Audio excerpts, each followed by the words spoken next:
Hello and welcome back to the When You're Podcast, the podcast for when you're doing anything. Today we're talking about when you're watching Taken, and I'm talking about the one with Liam Neeson.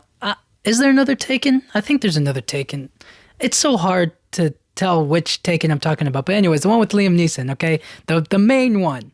Anyways, let's just start off with the most obvious thing is Liam Neeson in this movie.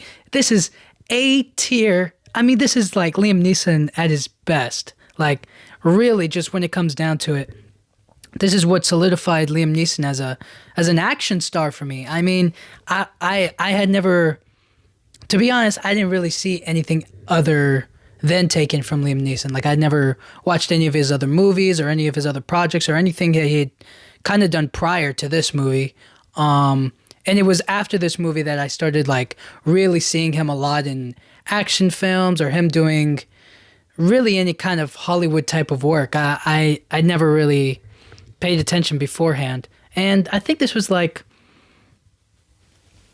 I don't know if it was when Taken 2 came out or Taken 3 that I like started paying attention to it. I remember that I think it was Taken 2. Taken 2 had just come out, and I was like, I didn't know, or I hadn't watched the first one, so I was like curious. I was like, let me see what the Taken 1 is about. And then I watched it, and then I think I saw Taken 2, and then years later, Taken 3 came out.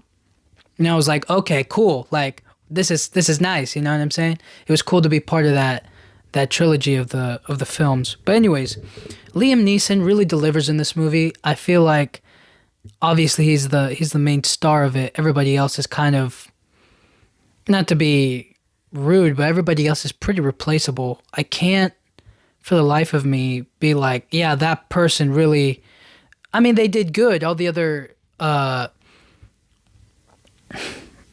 supporting actors did very well, but none of them were like, I mean, none of them were Liam Neeson, you know. He really sold the whole thing. So as an action star and seeing him do all of these things, I didn't really.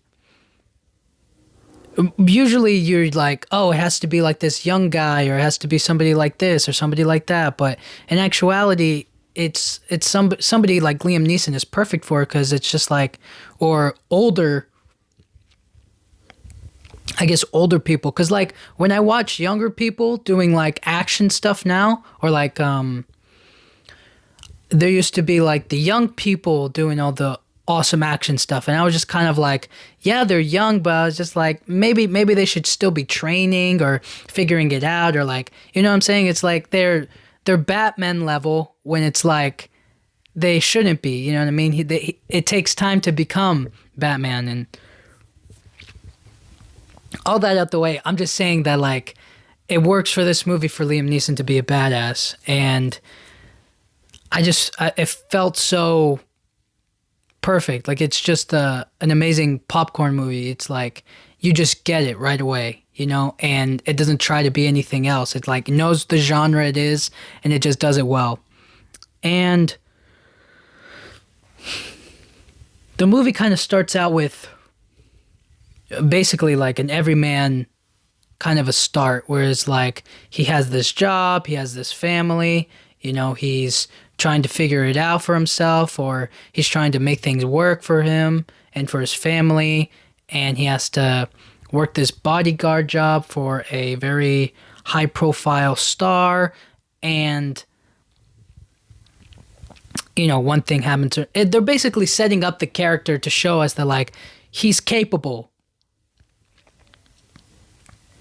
And more often than not, I think that setting up the character is not necessarily,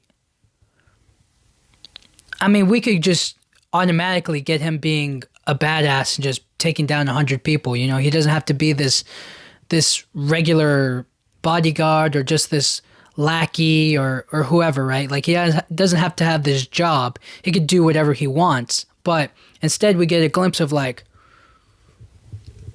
who he truly is. Is he really this killer badass? No, he was, or he could have been for a time, but then he chose civility. He chose a domestic life, a peaceful, regular everyday where he can visit his daughter and be near his ex-wife now and with their family and try to like make life happen for him. You know, he's making his life essentially, and he's just trying to be a peaceful person, but with all of the skills and know-how to essentially do things that are essentially he's a killing machine, this guy, you know what I'm saying? Or he has a particular set of skills that makes him a nightmare, you know what I'm saying? So not to just quote the movie, but anyways, and it is these skills that put to use. It is these skills that are put to use throughout the movie, and I felt like I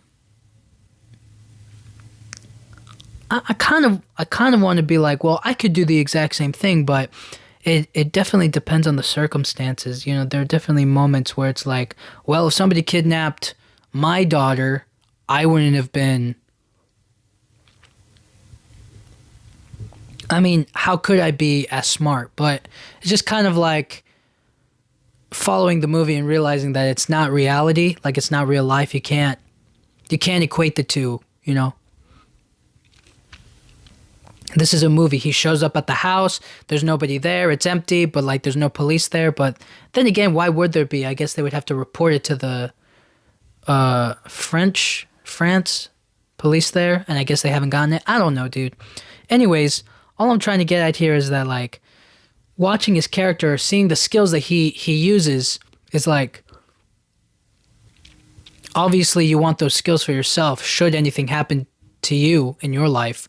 But then on the other hand, you're kind of like, well, thank goodness there are people like Liam Neeson who are good at their jobs and are capable of doing what they do.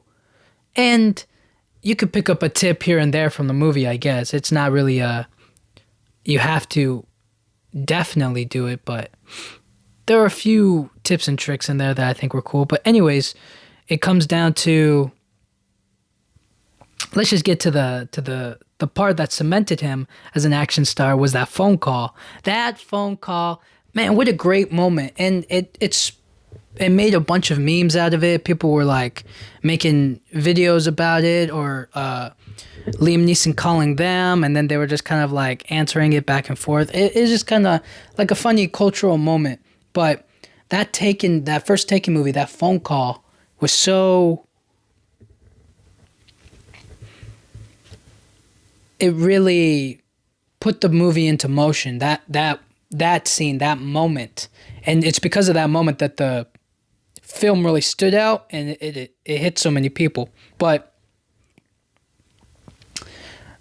all in all, is like how often when you watch like an action movie these days, or like a moment like that, are you hit with that moment of like, oh, this is going to be a good film? You know what I mean? Like, I'm trying to think of a what's it called? Another movie that does that very well. I think a movie that does that well is, well, I don't want to put it all on superhero movies. I mean, they're action movies, don't get me wrong, but like there's a clear difference between like an assassination kind of a movie and another one. Darn, I'm trying to think. Maybe like Mission Impossible, but their phone calls are a lot different. It's not like, it is very odd, the differences. I can't at this particular moment think of a moment equal to that of Taken, where it's like that moment really captured so many people's attention, and it's what ended up projecting the movie to great heights. It made it very popular.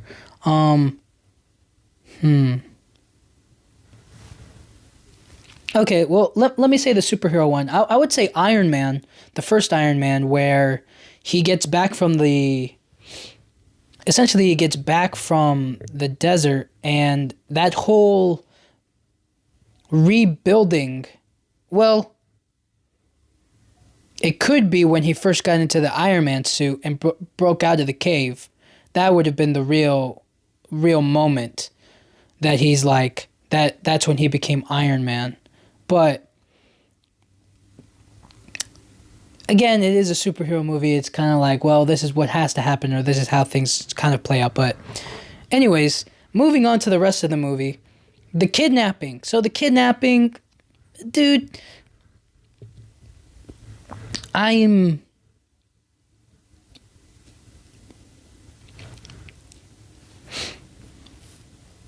kidnapping feels, I mean, it feels realistic, but at the same time, it's just kind of like, well, I don't know. It seems like it rolls a little too smooth. But obviously times were different back then as opposed to now. Like, back then, it didn't feel... I guess that people were a lot friendlier. I don't know, dude. I just feel like the whole kidnapping situation was like, darn, a punch from left field. But it's the movie, right? Like, it has to happen. But anyways, Liam Neeson's daughter in the movie, who does a great job, by the way. She's pretty good. I mean, with the time that she has, you know what I mean? She's just a regular girl. She doesn't really get much characterization in this one. But his daughter goes with her friend to Europe, and they are going to be following the band U2. Now listen, I'm all for people going out and having experiences and going to concerts. Like, it's a fun thing, go do your thing. But U2, I don't know. I feel like they could have changed the band there. Like, I mean, they could very much like U2. U2 got some good songs. I'm not going to lie. They got some hits. But I'm just kind of like, you would go to Europe and follow them, going across different countries and different places just to follow that particular band. I was like, maybe make it like another thing or another sensation, right? Like nowadays, it feels like, well, yeah, they do a festival here. It makes sense to go to Coachella, you know what I mean? Because they got so many artists lined up. But to follow just one band in a different country to a different country to a different country, I don't know. I think that it's not a waste of time. I mean, especially if you enjoy the music, I just kind of feel like, well, you could have gone see another artist. But you two have some great music, you know what I'm saying? So, good stuff. Anyways, It does end sadly for the friend, not the daughter, which is awful because it's just like it destroys hope, but it's also like she dies, you know what I mean? Especially when she was so young, had so much life left in her. But there really is, that's the hard thing about being the supporting character's friend, is like you always get killed off or taken away. You know what I'm saying? Like you never see the main, the reason why they do it die. You know what I mean? You only see the other person who unfortunately passed away, and then victory at last. You know what I'm saying? But then again, it's just the movie, the way that the movie rolls. But it is sad to see when I saw that, and it was like, oh, it's the girl, and she sadly passed away. Spoilers. She sadly passed away, and you're just kind of like, well, hey, that's awful, but we still got to find the daughter. And it kind of just feels like, you know what it is? It all starts at the when they arrive. It's just like they're marked for kidnapping. Oh, they're Americans. They came over to the country. They're by themselves. They're friendly and kind, and they're susceptible. They're easily manipulated by a guy who's a local, and he speaks English, and he's pretty. I mean, I didn't think he was that crazy good looking or anything. I was just kind of like, he's just a regular average guy. Like, he didn't seem like anything crazy, but he lures them in, figures out their info, figures out where they are, marks them, and then that's how it all gets taken down. But it all starts with him. He's the problem. He's really, well, he's a small portion of it all. But if it wasn't for that guy, I mean, nobody would be dead if it weren't for him. You know what I'm saying? And it's just. Whenever I think about that movie, I'm like, well, if he didn't do it, then they wouldn't have gone done in, and they wouldn't have died, and blah blah blah blah blah. Like,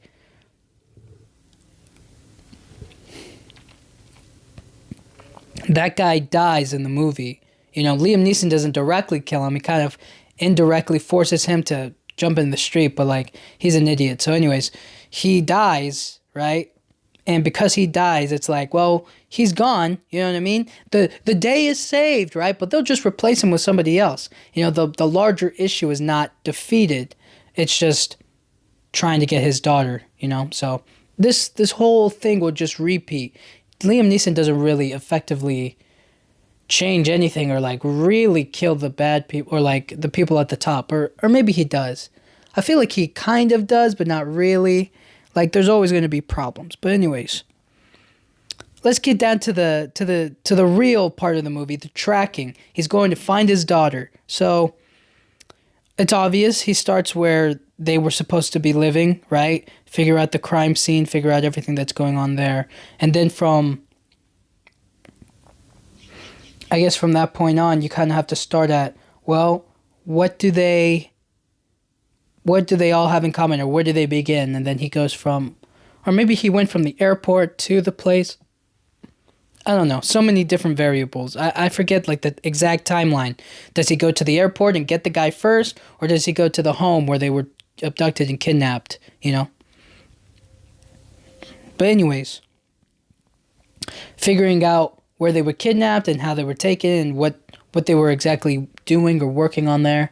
And then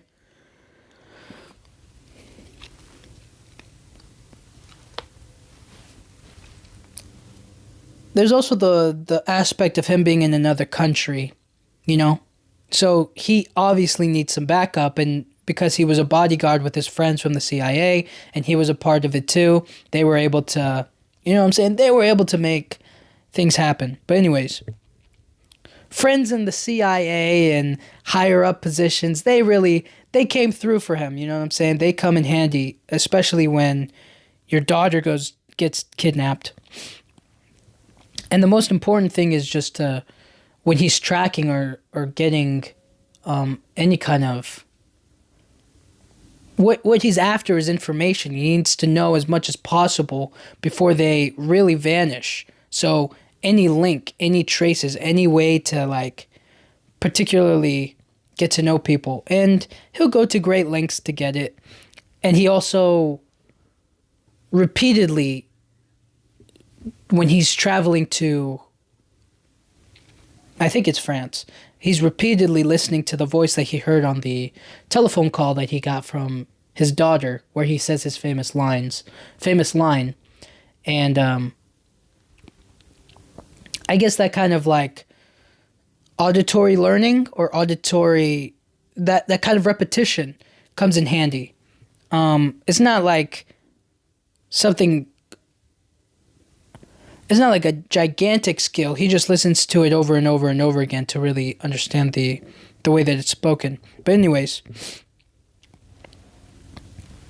then throughout the movie, you kind of just see these small little victories, you know what I mean? He arrives there, he finds the guy who marked his daughter and her friend, and followed them to the house.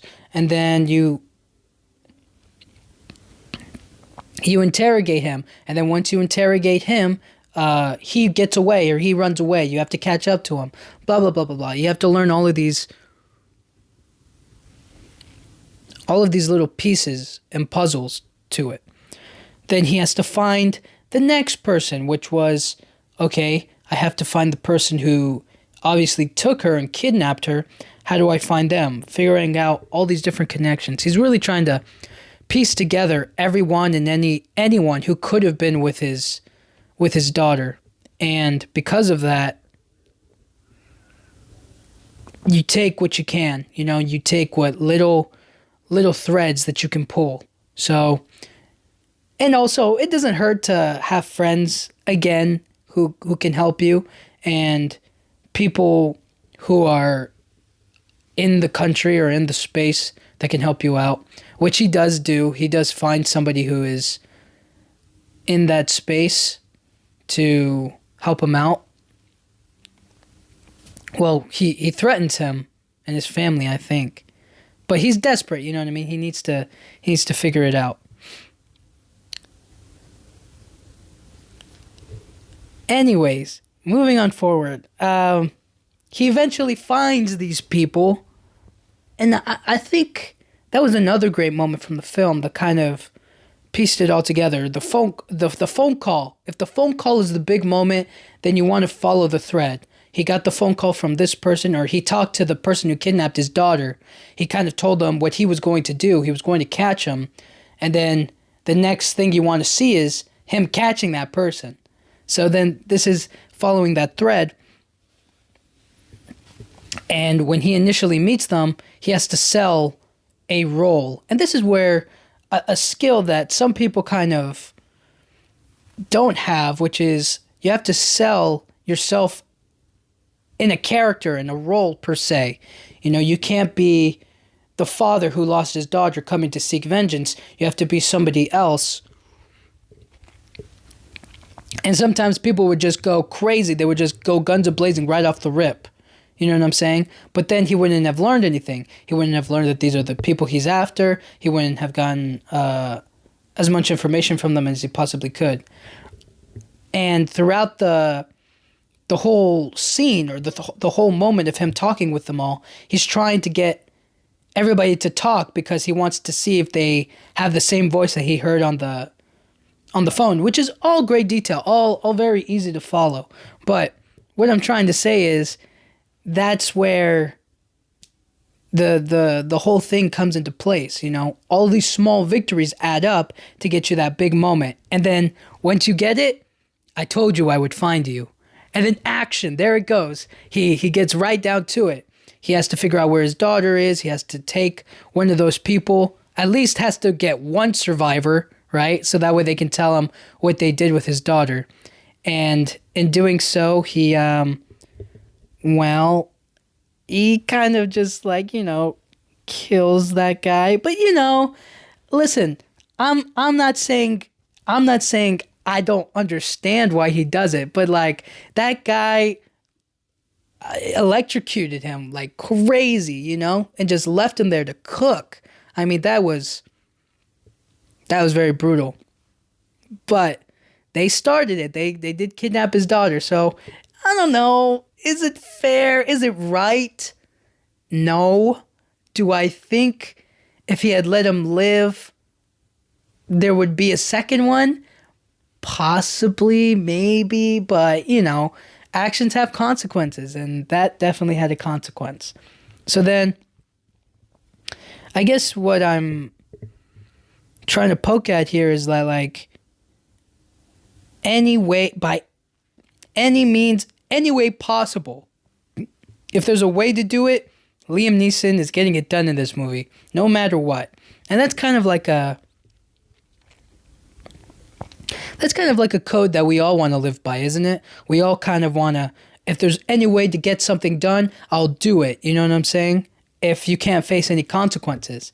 But in this movie, you know, he does some crazy stuff, but he doesn't get any consequences per se, right? Like, he breaks laws, he drives on the opposite side of the road, he does like a bunch of, he shoots and kills people, he tortures others, right? Like, he does all of these bad things, but he's doing it to bad people.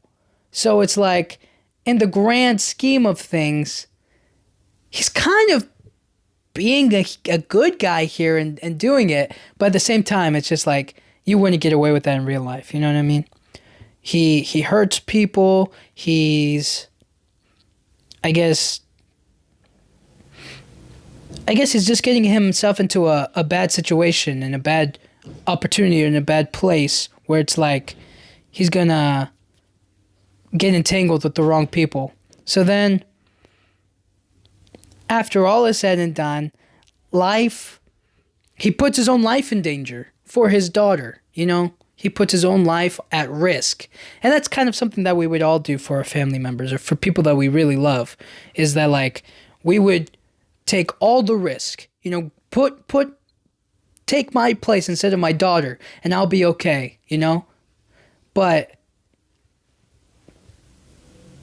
the possibility of them getting hurt is too great. And sometimes you kind of have to figure a way to do it. Oh, and he also like spends these basically these human traffickers' money. He spends it all so that way he can buy his daughter back and then be able to save her, which he does. And it's a nice reunion, you know. I don't think the ending is as strong as it could be, but it is nice. It is touching that he did it. He sacrificed. He made it through, you know. He stood out on top. And I just have to say there's this one goofy thing at the end of just this one thing. There's this goofy ending at the end of the movie where the daughter gets home with Liam Neeson and there's her stepdad and her mom and she says, "Mom!" And then she does like this run. Now, I don't want to say that that this actress is unathletic or uncoordinated or, you know, incapable of running. But if you look at the way that she runs, it just seems a little goofy to me. I don't know. Maybe it's just me. Maybe I'm overthinking it too much. But when she goes like, "Mom," and she just kind of runs weird to me. I don't know why. If you can look it up. But for some reason, I just thought it was pretty goofy. But anyways, it was just a sweet reunion at the end. You know, everybody hugs. Liam Neeson makes it back to the other side with a little injury. And nobody does anything to him. So it is what it is. Anyways, so when you're watching Taken, just appreciate Liam Neeson. You know what I'm saying? So, you know, figure out his skills. What does he do in the movie? You know what I'm saying? Try to put yourself in the scenario. You know, could you be this person? Could you not? Right? And then after all is said and done, it just kind of you kind of have to ask yourself, well, did he go too far? And I say yes, but if he can do it, he should be able to do it. You know what I'm saying? Like, I think he goes too far. You know what I'm saying? But if you're able to and you're in the position and you're kind of have to, then he should be able to. But anyways, thank you guys so much for listening. Go watch Taken. Great popcorn movie. And I'll talk to you guys all next time. Thank you.